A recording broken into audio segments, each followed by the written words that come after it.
good day to be indigenous. Get up, stand up. They are going to become more brutal. Caught the cop, hitting the cop again. Because all the hippies were trying to be Indians anyway.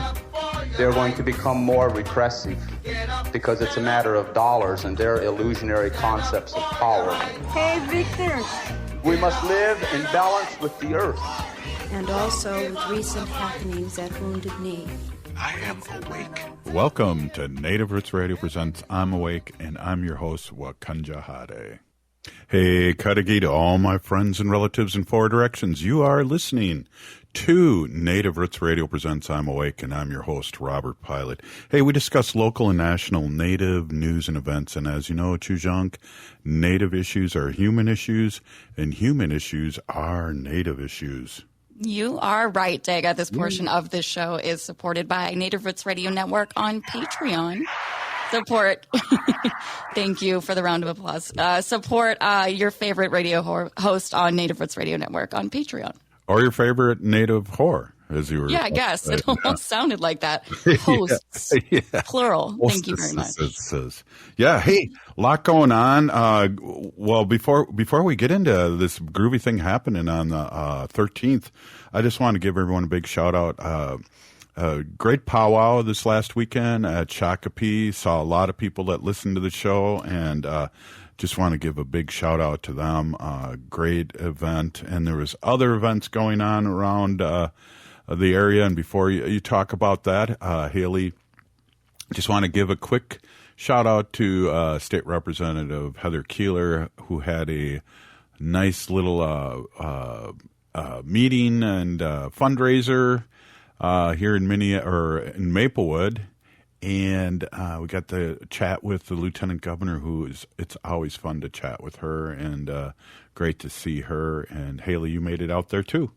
I did. Yes, I would. Had a lovely time coming out and supporting Heather Keeler, and shout out to Jamie Becker Finn because she had the fundraiser out at Muckwa Coffee, which is Jamie's coffee shop, and Jamie was there as well. Yeah, schlepping coffee. That was awesome. Yeah, like a true barista. That's right. And then I was like grabbing the free little pizza squares, which is so un-New Yorkish, but I guess it's really big. Minnesota have pizza in squares. I guess you can feed more people that way. Mm-hmm. Oh, wow. I wonder if that was the good old Carbonis. No, they sell it there. They do. I've had it there, as a matter of fact. Hey, good. It is. It was really good. I kept gobbling away and asking for more. Hey, there's a couple other things going on here. Just before we get to that, want to do a big shout out for all our Patreon listeners that give us a little money here every month. You really helped us through the COVID and really help support us, and really appreciate all you guys out there doing that. And we can tell people to their face, Haley. We got something coming up here on the 13th here in the Twin Cities. We sure do. So we know, we know AM 950 is our mothership station here in the Twin Cities. And February is AM 950 Listener Appreciation Month. So we'll be doing a radio listener appreciation event next Tuesday, February 13th at the Park Tavern in St. Louis Park from 6 to 8 p.m. Come out, have some drinks, appetizers with us, and support your local progressive radio station and some of our cool coworkers. Not all of our cool coworkers, but some of them. Just kidding. Well, we'll be there, so it'll be cool. Yes, totally. And maybe we'll bring some shirts for sale too. I don't know. We'll have to figure out if the producer's schlepping hoodies and T-shirts out there or not. So, well, hey, I did learn how to use the Square app thing to charge people. So there you go. Yeah, learning something every day. Well, you're getting ready for the fair with our store, so you'll be out there working with us and signing autographs, and we'll probably do the radio show out there again, like we did 2 years ago. That was a lot of fun, and we ran into a lot of people.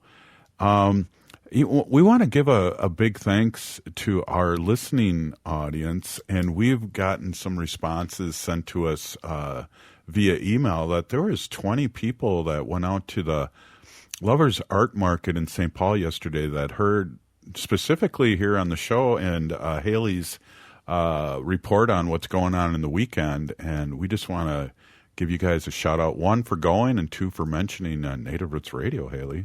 Yeah, thanks to everyone that went out there in St. Paul and supported Indigenous artists. And I love when there's big crowds out there at our markets, because we know a lot of those vendors, and they're just really great people and truly amazing artists. Wow, that's very cool. That's very cool. We got to give a quick shout out to Dr. Hackett, who always listens to our show too.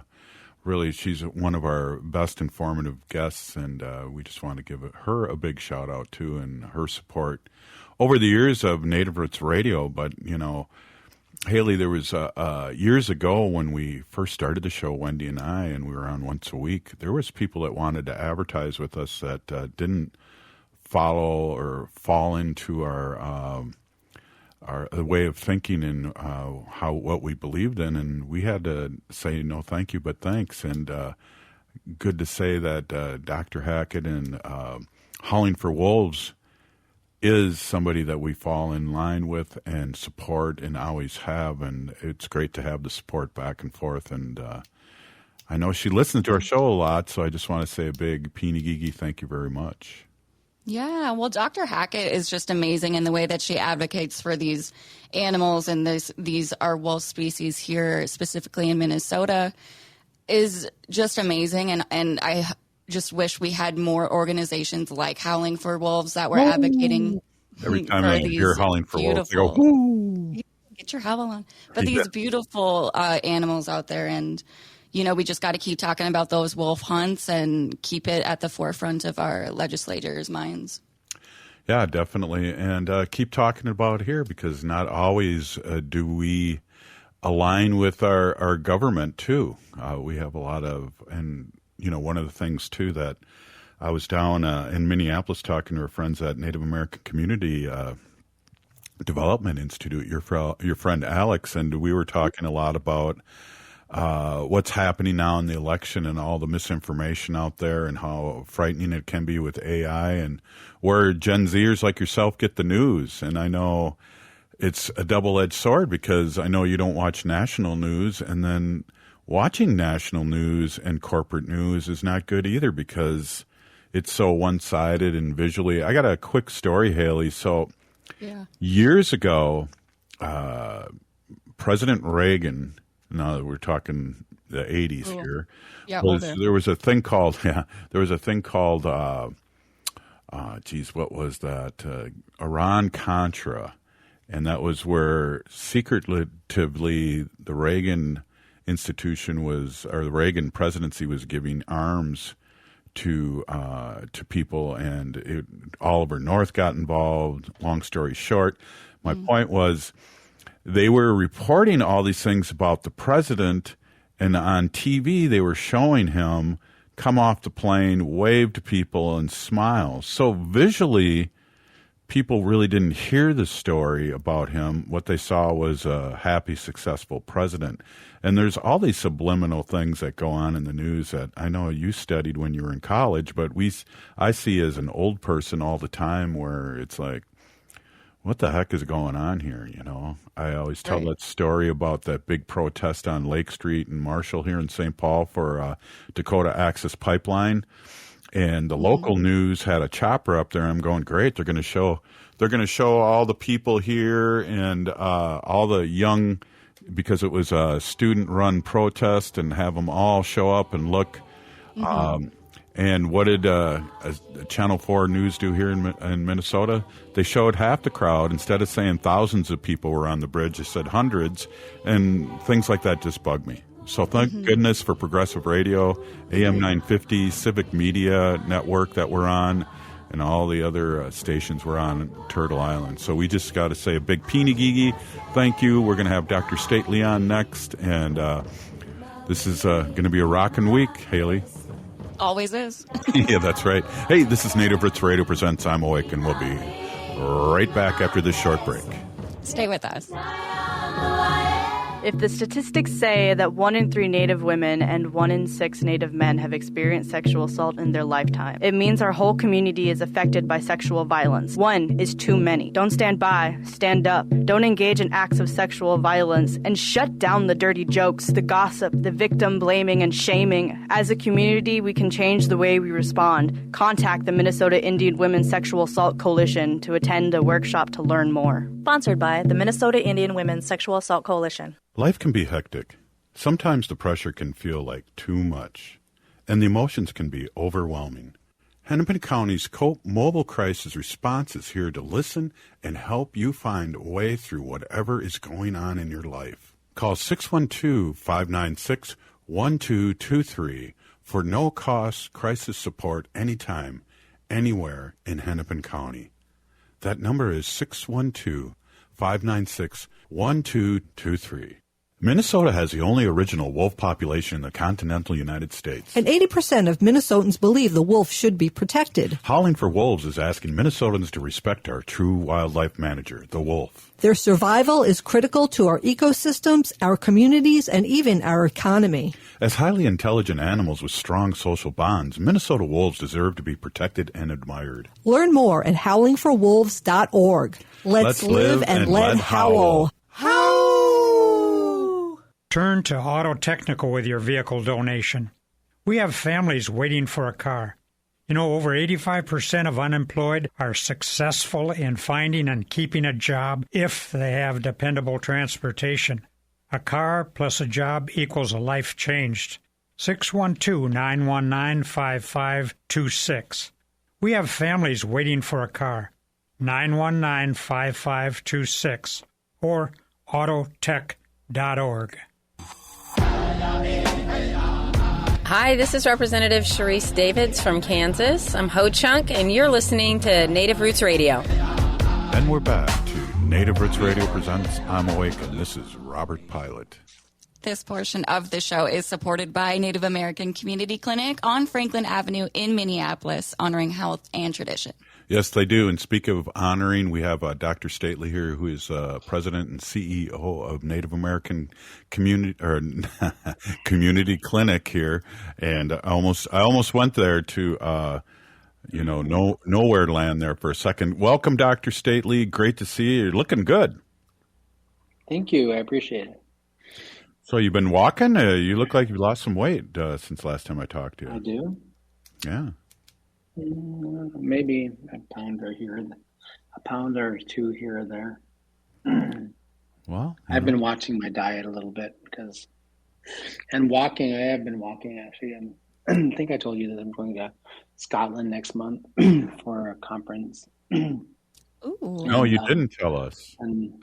Oh, really? No. No. I'm going to Scotland with a group of with the research team that NACC worked on this.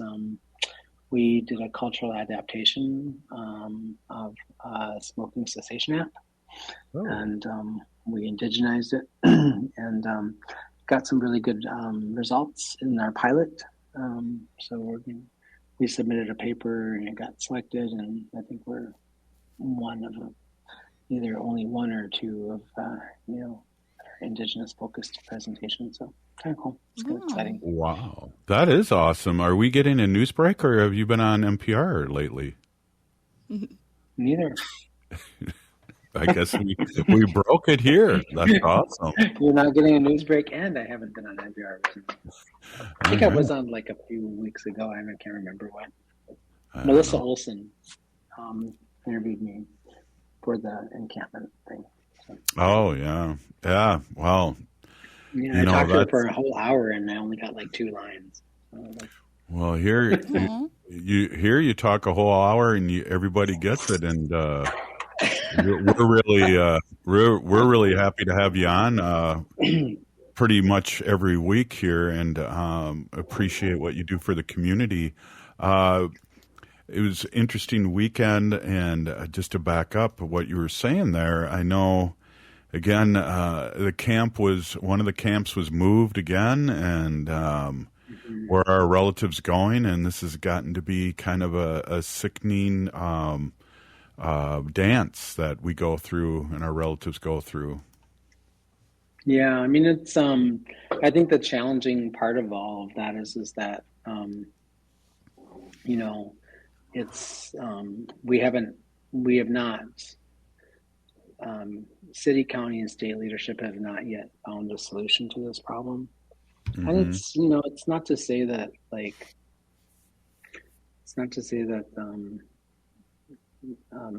Minnesota is the only one going through the problem, or even the Twin Cities. I mean, we have colleagues and partners in Seattle, and and the last time I was in Los Angeles, I was shocked at how many houseless people were there. Like, I lived there for 25 years, and I had never seen that many people living houseless the last time I was there. Absolutely. So I know it's not that we're alone, but I think what's frustrating is, and I mentioned this, I think, I forget what the context was, but I was in a group of with a number of, governmental leadership, and then also some colleagues of mine in the Twin Cities. We were in a conversation and talking about the issues around the encampment, and I think one of the things I said was, when I just kind of said I want to weigh in on this conversation here, and when I about a year or so after I started at NACC, the first my first experience in this work was specifically within the response that NACC had with and our partners, our community partners, to the Wall of Forgotten Natives, which is just 3 blocks to our east, right? Easily the largest encampment that Minnesota has ever seen in its history,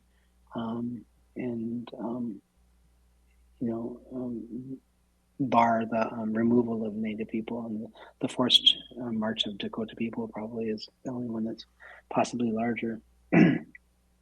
But I think one of the things that was demonstrable in that experience in working boots on the ground, we were able to, I said in this meeting, I said, I want you all to remember where we were in 2018.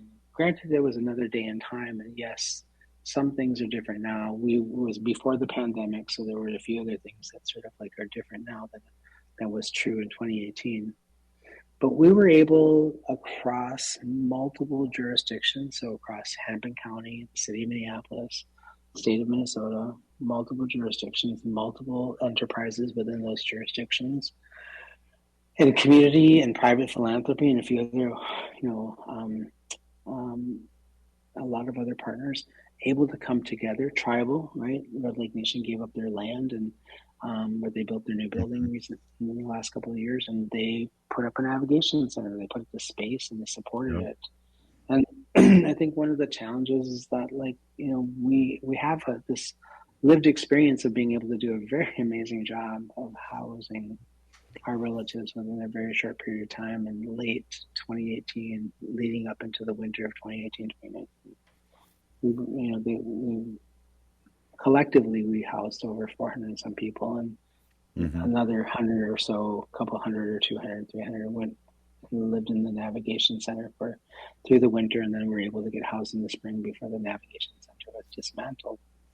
So we have a model by which we were able to work strategically and collectively and collaboratively on sort of moving this problem forward and finding some solutions fairly rapidly to do that. And then in the pandemic, we were able to sort of literally manufacture, ridiculous amounts of cash to solve problems on a worldwide global crisis, because we had to, because people's lives were being threatened, right? And so we have, I always tell people, this is not an issue of money. This is not an issue of actually there being enough money. We already know that when something's been deemed important enough and prioritized enough, and the folks, I guess, quote unquote, the people who are receiving the services are valuable enough, we can actually move heaven and earth to save people's lives and to do what we need to do to make people safe. So we know it's possible. We've seen it done a couple of times. I think the challenge has been is that it is, I think some of it is due to political will, people being able to come to some consensus and understanding together. I think it's also, the scale of the problem is so huge. Like we have across the globe, not just here in the Twin Cities, but across the globe, we have the most unhoused people we have ever seen in my lifetime, right?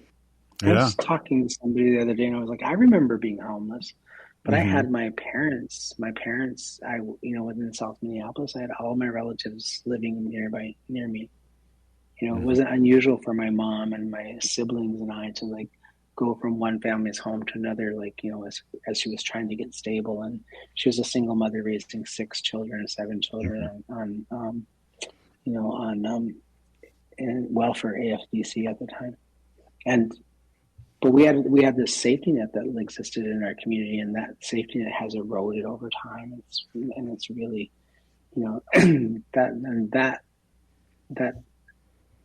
that process is a direct result of strategic policies and processes that link right back to colonization and failed assimilation policies over the last several decades that have eroded our family and our communities. And so there isn't any place to go, actually. There's no, you don't have relatives nearby that can help you. We have,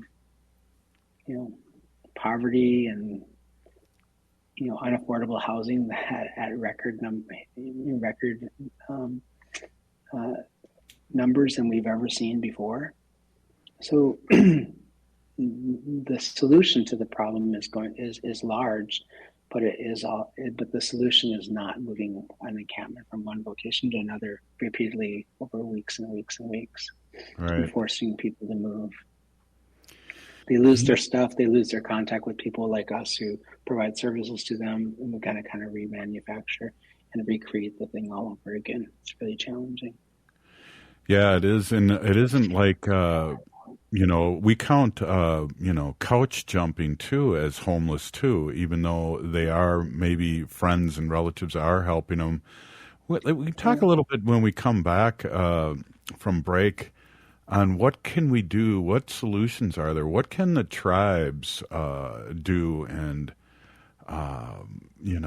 that's a thing that I'm curious about from my other job too, because not always throwing money at it is the solution either. But go ahead. No, I think by itself and in and of itself, by itself, it's not the solution, right? It's not right. The legislature passed its largest and most historic housing bill ever in state history last year. But it's going to take a while before that money comes down into community.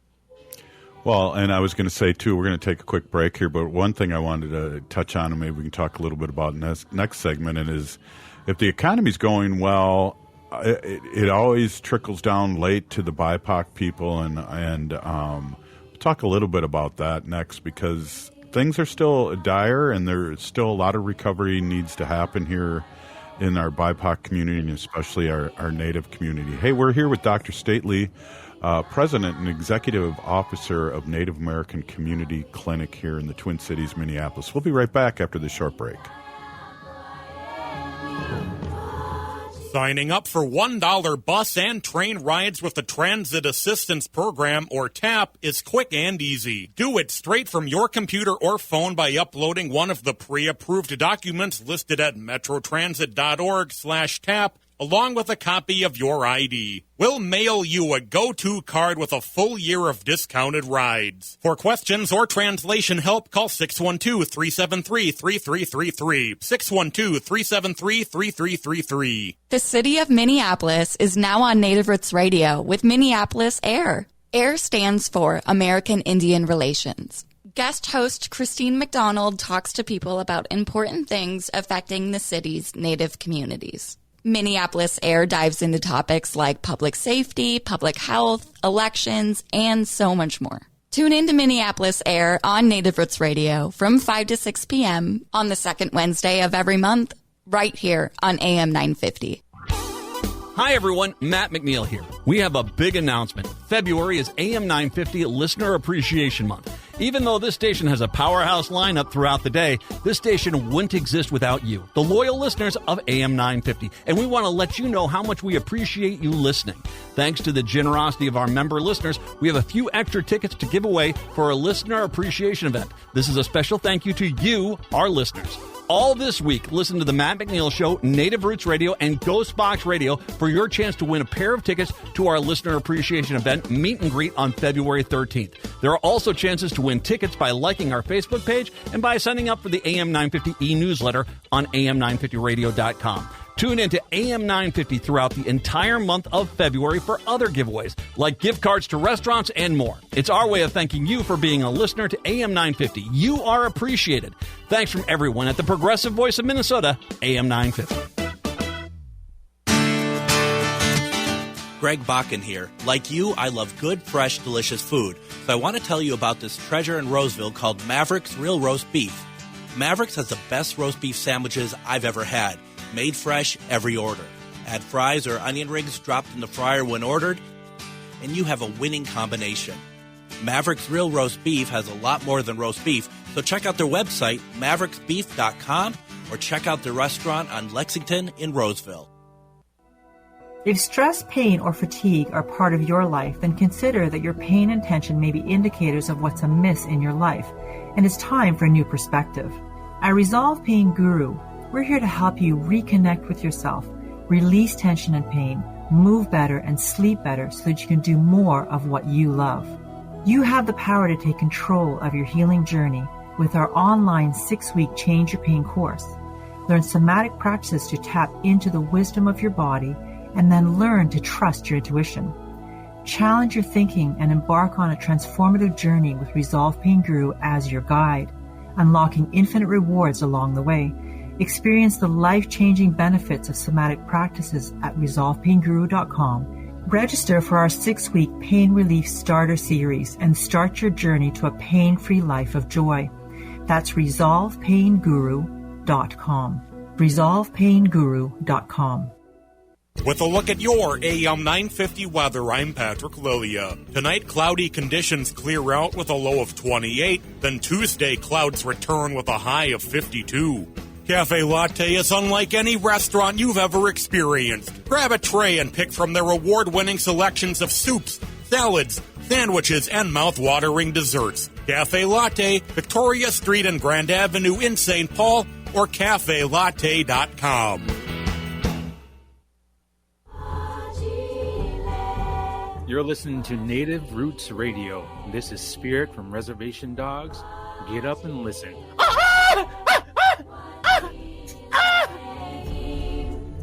Welcome back to Native Roots Radio presents I'm Awake, and this is Robert Pilot. This portion of the show is supported by J.S. Bean Factory off Randolph Avenue in St. Paul. Only the good stuff keeps us awake. I am awake, and hey, we're here with Dr. Stately. He is the president and executive officer at Native American Community Clinic here in the Twin Cities, Minneapolis, and does great work for our community and speaks well and to everybody about what's happening here, and we really appreciate you having on.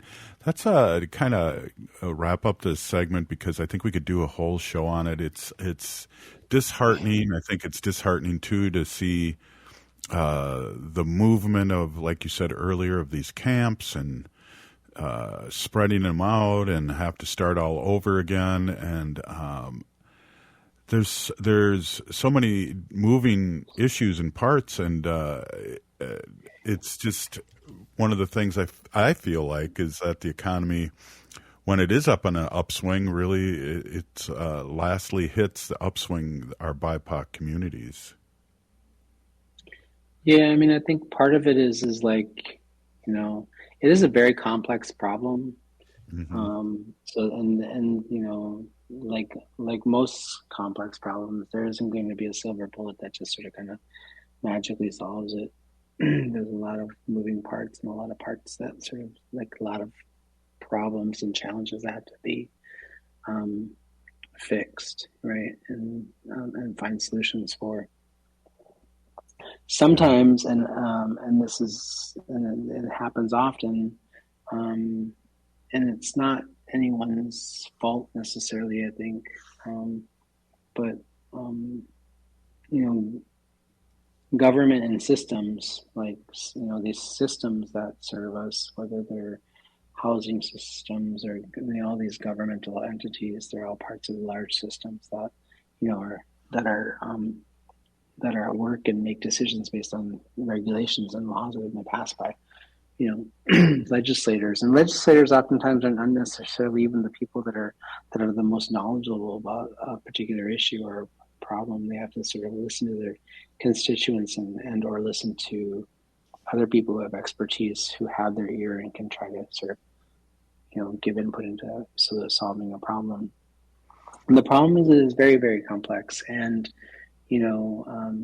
and so finding a solution requires a tremendous amount of diligence and focus, and but I do think one of the things that is not really talked about a whole lot, like in the state of Minnesota, and I think this is probably true just about anywhere in the United States, because I think we live within a country that is still deeply, deeply troubled and battled by racial inequity, racism, structural racism, which is like the air. It's like a fish living in a fishbowl, with it takes work to look at it and see it and point it out, right? And, you need people to actually acknowledge that that's true as well. And we live in a time right now in American history, or in the United States history, where we are deeply divided across so many in so many different ways. So what that means is, like, communities like Black and Indigenous communities who have historically been underinvested or disinvested in for decades. We're not just talking a handful of years here, we're talking hundreds of years, 50, 60, 70 years or so, so decades of like intentional disinvestment in infrastructure and support for those communities. Like, we're at the bottom rung in practically anything you can measure, socially, economically, health, in terms of health, education. These things contribute to poor outcomes in all kinds of areas, and it contributes to sort of like, problems of this nature to being intractable and not solvable. Mm-hmm. Because people are talking about the things that are easy to just point out. Oh, there's not enough money, or oh, housing prices are really high, and oh, this, and not being able to say, like, these things are all related to the fact that we haven't invested in these communities and these individuals, or these people of color in a really long time. We've been actually eroded over the last 50, 60 years since the 60s. A lot of the policies and a lot of the things that were put into place to protect and to support and move us forward as an equitable society. Right. People get confused. They think equity and equality are the same thing, and those aren't the same thing. Absolutely. And I think of, when you say that, I think of neighborhoods that were freeways were put through, and things like that, where there was strong community and intentional disbanding of the communities out there all over, well, the whole, all over Turtle Island, but here specifically in the Twin Cities too. Yeah, and I think part of it is like, when I've had conversations with people about this, I'll say things like, Black and Indigenous people and other people of color, they live differently than white people do. Mm-hmm. Their primary sort of organizing principle and way of thinking of who they are as individuals and as members of families and communities and nations is a focus on group living and the importance of the entire community. That's a little bit different than sort of like the Western, white American sort of model of like, how to get ahead in society, right? Right. Focused on other kinds of things that are considered important. And the problem is that the whole, so many of our laws and so many of our structures that are in place, lean towards prioritizing and encouraging everybody to live, in that sort of Western colonized model of pull yourself up by the bootstraps and, don't help your neighbor, take care of yourself. Right. You'd be better off if you only took care of yourself and paid attention to you or the needs of your immediate family. And we just don't live that way, and we don't think that way, and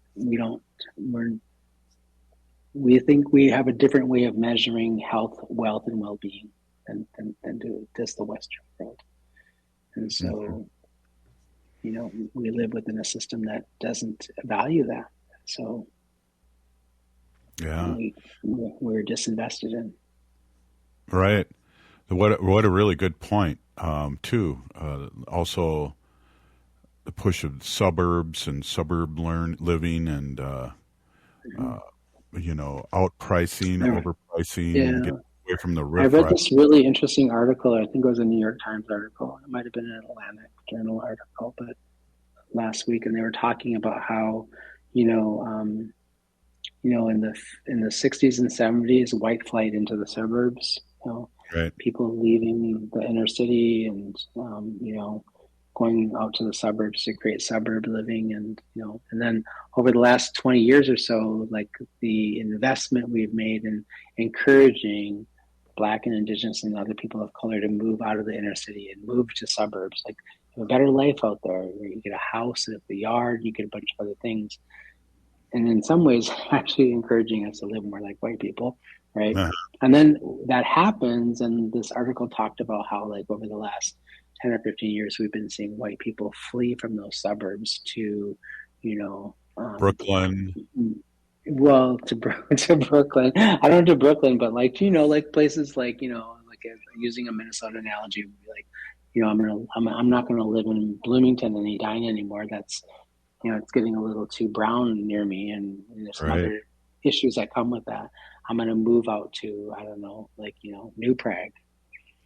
Yeah. Right? No, I get it. And so these are phenomena that we see happening, where people, rather than staying in place and trying to be civically engaged and solve problems and work collectively and collaboratively on solving problems, they escape, right? Yep. And in order to escape those kinds of conditions, you have to come from wealth, or you have to have resources to do that. And we know that, it is, I was just telling my sons this the other day, it is really hard. It is really, really easy to become unrich very rapidly, because rich is just like if you're getting paid a lot of money or for a short period of time, you can feel very rich, but wealth is generational. Like wealthy people, their money makes money while they're sleeping. They couldn't become unwealthy if they tried. Exactly. Because the system is structured to incentivize and support more wealth and wealth building. And so there's some real challenges and problems we have with this whole entire process. Yeah, that's a really good way to put it. I mean, we see examples of that, whether it's the music industry or sporting industry or owners of sport teams. We see those examples all the time. Yeah, and you asked me a question before we went on break. You asked me, like, what can tribes do? And I think I see a lot of tribes being, Red Lake Nation is doing some really interesting stuff on their own homeland. They're building these enterprises, and they're capitalizing on, the opportunities to do things like open a dispensary. They didn't wait to ask for permission from the state or the feds to open a dispensary once marijuana became legal. They figured it out, and they're an independent nation, a sovereign nation. They can do that, right? Mm-hmm. And so we have to, as tribal people, we've always been really, really intelligent and smart. We're the original researchers on the planet. We mapped the stars 10,000 years before Galileo did. There isn't a problem we can solve when we put our minds together collectively to solve something, and we rely on the knowledge and the experience of our ancestors, and we rely also on the creativity and the ingenuity of our young ones. They're the most creative, right? They can imagine. They haven't been hardened by life's experiences yet. They can imagine things that we can't imagine. Yeah. And so we have to bring all of that sort of together, along with our sort of like, and I see tribes bringing, creating systems and bringing their people home and creating a sustainable life for them on their own tribal lands, and that's amazing. We need to do a little bit more of that, perhaps. Wow, really good. Hey, we're with Dr. Stately here, and we're talking pretty heavy here. I'd like to probably wrap it up the next segment, maybe talk a little bit about the Electric Indian and what your thoughts were on the movie. And I know Haley was able to go there, and I had FOMO. I was in Madison, so I had big FOMO, and maybe I can get a screener from them. I don't know. It's going to be in the film. It's going to be in the film festival too, I think. In about a month. Yep, that's right. I can't wait, though. Hey, this is Native Roots Radio, and we're with Dr. Stately here, President, Executive Officer of Native American Community Clinic here in the Twin Cities, Minneapolis. We'll be right back. Are you thinking about college? Consider checking out Minnesota Private Colleges. These 18 nonprofit institutions keep the focus on students with small classes and professors who will get to know you. You'll find students from all backgrounds, and no two colleges are alike. And when it comes to cost, they're more affordable than you think. Find the college that's right for you at mnprivatecolleges.org/possible. mnprivatecolleges.org/possible. Become a teacher and ignite change. Join the St. Paul Urban Residency Program to become a teacher in just 15 months. You can earn your master's degree and teaching license from the University of St. Thomas while earning a $30,000 stipend, single health care, and dental benefits. As an added bonus, next year's cohort, all residents will receive $20,000 towards their tuition. Apply now. Applications due February 28, 2024. Visit spps.org/SUTR. J&S Bean Factory is a Native-owned, community-supported, cozy, artsy coffee shop which offers roasted on-site beans, live music, and baked goods. Relax in the beautiful outside patio. City Pages writes, voted top 10 coffee shops.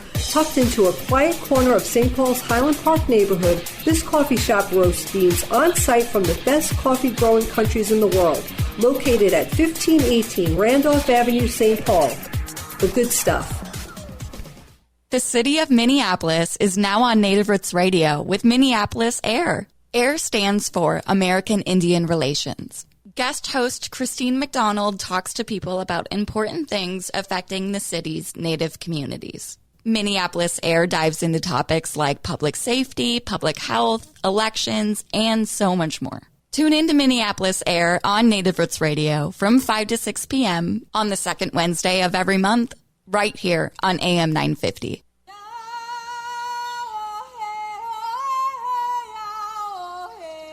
This is Leonard Peltier. I am in Coleman 1, U.S. Penitentiary, and I'm listening to Native Roots Radio. And we're back to Native Roots Radio presents I'm Awake, and this is Robert Pilot.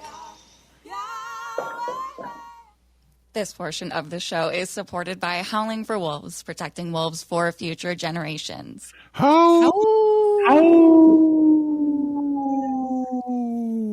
Hey, welcome back to Native Roots Radio, and we're here with Dr. Stately, and we're talking some heavy-duty stuff here. I'd like to switch topics here in the last segment and get your response on the Electric Indian, the Henry Boucher story that you and Haley were able to watch. I heard it was pretty emotional, and we all wish Henry was still here to see it. Yeah, it was really remarkable. I was so happy to be there. It was I got to see the rough cut before, because they sent me out the link, and I think I told you that. It's like, like before it was like color corrected. It felt like I was watching a movie from like back in the 50s or 60s. Expecting Billy Jack to jump out of that. But it was really beautiful. It did an amazing job of kind of describing his life experience and his family and his values. He was just a remarkable human being. And, it's like the thing, the incident that happened to him where he ended up losing his eye, damaging his eye and not allowing him never being able to play again. It's kind of like, it's really clear that first of all, that game was here in Minnesota, right? Yeah. And I think it happened over, wasn't it in the Edina rink, I think, maybe? Yeah, the Met Center, right where the Mall of America is now.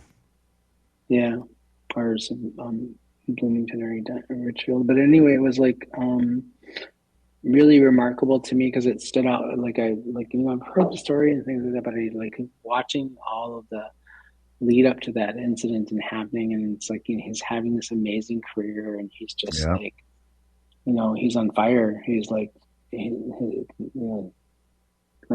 could have, he had just in a very short period of time in his life, he had an amazing, career of just nothing that I really, I guess I would arguably say that I'm not the most knowledgeable about sports. I happen to be knowledgeable about hockey because I've had kids playing it for 14 years now, 12 years, I think. Just feels like forever. But he did achieve quite a remarkable level of achievement in a very short period of time in his life. And I think that, it was interesting that, that incident was clearly retaliation from the other player who had, was angry with him, right? Probably embarrassed, right? Because he kind of got his ass handed to him on the ice. Sorry, am I not allowed to say that? You can't say that on NPR either. Throwing that out there.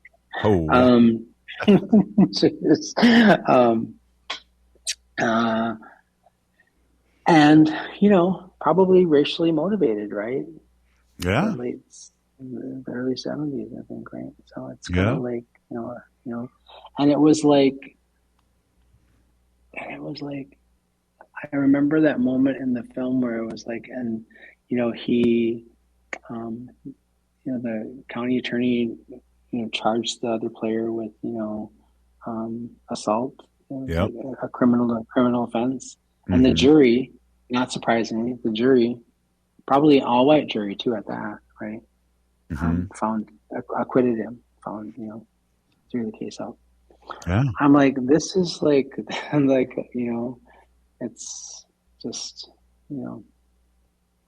so we, I don't know, I hold that incident sort of like in the same sort of like other hand here, we have these, we have, in a lot of ways we have, talked earlier in an earlier segment about structural racism and the amount of sort of sort of turning the other cheek of justice systems and things like that, right? He was robbed of an amazing career because somebody was envious of his skills and his talent, and went after him on the ice, and I think right before that, Henry kind of knocked him to the ground, right? So. Right. I don't know if he saw double vision the rest of his life. Was that in the movie? If he was still seeing double vision, because he ended up suing the NHL. And what's amazing to me, Dr. Stately, is that he was done with hockey by the age of 28, and we still talk about him 50 years later. Yeah. That's how much of a legend and how much he gave back to his community too. I don't know. I mean, I don't know if he was still suffering from double vision. Like when I got to spend the day with him when my kids were with him shooting the B-roll footage for the film. And, my experience of just visiting with him, he made me laugh. He was, he had an amazing sense of humor. It reminded me a lot of talking to my uncles, growing up. He just had that indigenous humor that's really sort of not openly caustic, but sort of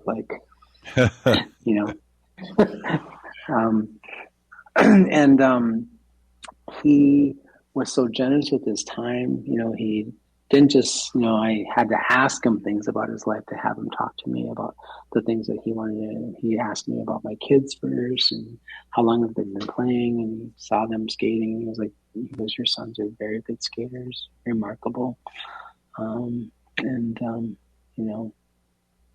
He was just a really wonderful, beautiful human being. And that sense of him came out, right away when I was talking to him. Leah Hale, the director and producer of the film, when she was giving remarks at the end of the thing, she talked about how, her experience of working with Henry on the movie was that he always had a way of making, the other people in the room feel more important than him, right? Like you were the center of attention when he was in the room and he was interacting with you. He didn't do a whole lot of like talking himself up. He talked to you and he wanted to know who you were. He made you feel like you were the most important person in the room. And that's certainly how I felt for those 2.5 or 3 hours I spent with him, Yeah. He kept asking me to bandage his finger. He was on blood thinners because he had the heart condition, and he cut his finger and he kept bleeding.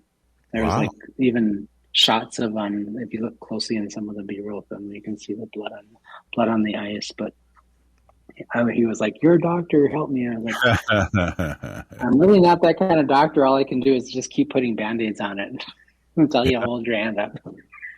Well, Henry has a book, too, out there, Henry Boucher, Ojibwe, Native American Olympian. We sold that autographed copies at Native Roots Trading Post and sold out every year that we... You have one left, you said. Yeah. He's saving it. Every year I look under my Christmas tree waiting to see if it's there, but it's never there. Well, I don't celebrate Christmas because I'm all indigenous and stuff.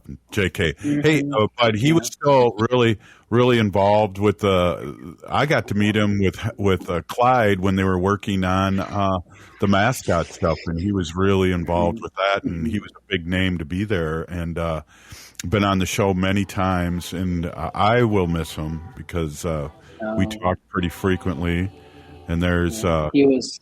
Well, there's Haley, and I thought that was going to be Henry Boucher, but it was Dr. Stately. Hey. We're practically twins, him and I. What are you talking about? Yeah, same height. Hey, if you're listening to the show, you're part of the resistance. From Chief Plentycoops, the ground on which we stand on is sacred ground. It's the blood of our ancestors. We need to resist, divest, join a group, run for office, vote, get vaccinated. Peeny Gigi, Dr. Stately for being on. And we're still here. We are the 7th generation. And free Leonard Peltier now.